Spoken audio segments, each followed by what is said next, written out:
This is OTN, your trusted source for breaking news. बाबा आखंडलଙ୍କ ପୀଠରେ ଉଚ୍ଛେଦ ପ୍ରକ୍ରିୟା। ଭଦ୍ରକ ଜିଲ୍ଲାର ପ୍ରସିଦ୍ଧ ଶୈବପୀଠ ବାବା ଆଖଣ୍ଡଳମଣିଙ୍କ ପୀଠ ପରିସରରେ ସୋମବାର ଉଚ୍ଛେଦ ପ୍ରକ୍ରିୟା ଆରମ୍ଭ ହୋଇଛି।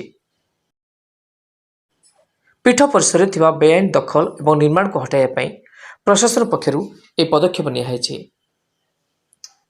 ପ୍ରଶାସନଙ୍କ ପକ୍ଷରୁ ପ୍ରଥମ ପର୍ଯ୍ୟାୟରେ 37ଟି ଘର ଭଙ୍ଗାଯିବାର ଯୋଜନା ରହିଛି।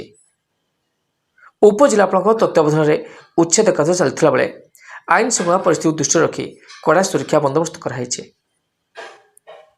ଉଚ୍ଛେଦ ପ୍ରକ୍ରିୟାକୁ ସୁରୁଖୁରୁରେ ସମ୍ପନ୍ନ କରିବା ପାଇଁ 3 ପ୍ଲାଟୁନ୍ ପୁଲିସ ଫୋର୍ସ ମୁତୟନ କରାଯାଇଥିବା ବେଳେ ଆଡିସନାଲ ଏସ୍ପି ଅଂଶୁମାନ ଦ୍ୱିବେଦୀ ସୂଚନା ଦେଇଛନ୍ତି। 4 ଜଣ ଆଇଆଇସି ଏବଂ ବରିଷ୍ଠ ପୁଲିସ ପ୍ରଶାସନିକ ଅଧିକାରୀମାନେ ଘଟଣାସ୍ଥଳରେ ଉପସ୍ଥିତ ରହିଛନ୍ତି। ପୀଠର ସୌନ୍ଦର୍ଯ୍ୟକରଣ ଏବଂ ଭକ୍ତମାନଙ୍କର ସୁବିଧାକୁ ଦୃଷ୍ଟିରେ ରଖି ଏହି ଉଚ୍ଛେଦ କାର୍ଯ୍ୟ ଚାଲିଥିବା ପକ୍ଷରୁ ପ୍ରଶାସନ ପକ୍ଷରୁ କୁହାଯାଇଛି।